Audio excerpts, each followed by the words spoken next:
চন্দ্রপুর 1 নং গ্রাম পঞ্চায়েত এবং পুলিশ প্রশাসনের পক্ষ থেকে আজ রাতে বঙ্গোপসাগরে রেমাল নামক যে ঘূর্ণিঝড় সৃষ্টি হচ্ছে তার জন্য সকল গ্রামবাসীকে আগাম সতর্ক করা হচ্ছে। অন্তত আজ রাতটুকু আপনারা পাকা বাড়িতে আশ্রয় নেবেন, কাঁচা বাড়ি অথবা মাটির বাড়িতে থাকবেন না, আপনার নিকটবর্তী স্কুল অথবা পাকা বাড়িতে আশ্রয় নেবেন। রাত খোলা থাকবে, পুলিশ প্রশাসন সর্বদা জাগ্রত রয়েছে।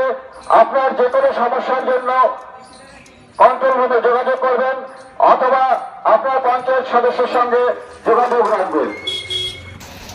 গতকাল বিকাল থেকে শুরু হয়েছে ঘূর্ণিঝড় রেমাল, যার গতিবেগ ঘন্টায় প্রায় 110 থেকে 130 কিলোমিটার। সকাল থেকে শুরু হয়েছে বৃষ্টি, কালো মেঘে ঢেকে গেছে আকাশ। ইতিমধ্যে বিভিন্ন পদক্ষেপও গ্রহণ করা হচ্ছে পৌরসভা এবং পঞ্চায়েতের তরফ থেকে।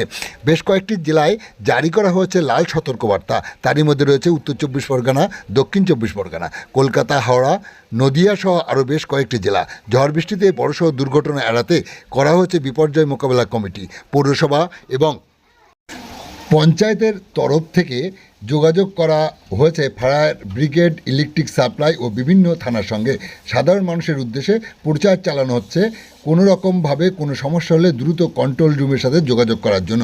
কি বললেন জেলা জনস্বাস্থ্য কর্মদক্ষ অজিত ঝা, শোনাবো আপনাদের। পশ্চিমবঙ্গের উপর থেকে রেমাল আসতে পড়বে, সেখানে উত্তর 24 পরগনা দেখা যাচ্ছে রেড জোন অ্যালার্ট করা হয়েছে, কি বলবেন? এটা তো একটা মারাত্মক খবর। আমরা সকলেই আতঙ্কিত, চিন্তিত হয়ে আছি। প্রথম জিনিস হচ্ছে আমরা আমফান ফেস করেছিলাম, স্বভাবতই আমাদের একটা চিন্তা তো আছেই। বিশেষ করে আমরা যারা প্রশাসনে আছি এখানে একটা বড় দায়িত্ব রয়েছে। সেই জন্যে অলরেডি আমরা মানুষকে মাইকিং করে অ্যালার্ট করছি, বিভিন্ন সোশ্যাল মিডিয়ার মাধ্যমে মানুষকে অ্যালার্ট করছি এবং প্রত্যেকটা পঞ্চায়েতে আমরা হাবড়া বিডিও অফিসের মাধ্যমে সরকারিভাবে ত্রিপল পৌঁছে দেওয়ার ব্যবস্থা করেছি ইতিমধ্যেই।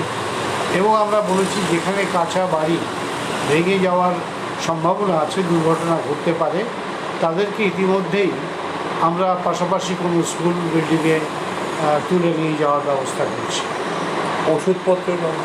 ওষুধপত্র ডেফিনেটলি আমরা আগেও যখন যেমন করেছি তেমন করব। মানুষের পাশে আমরা আছি। তৃণমূল কংগ্রেস একদম শুধু আমরা প্রশাসনিকভাবে নয়, দলীয়ভাবেও আমরা ঠিক যেমনভাবে করোনা আমফানে ছিলাম, আমরা চাইবো ভগবানের কাছে এটাই কামনা করব যাতে ক্ষতি কম হয়, কারো বিপদ না হয়। সকলকেই সাবধান করছি, আমরা যেমন পাশে ছিলাম তেমনভাবেই আমরা পাশে থাকবো। এ ব্যাপারে কোনো রকম দ্বিমতের জায়গা নেই।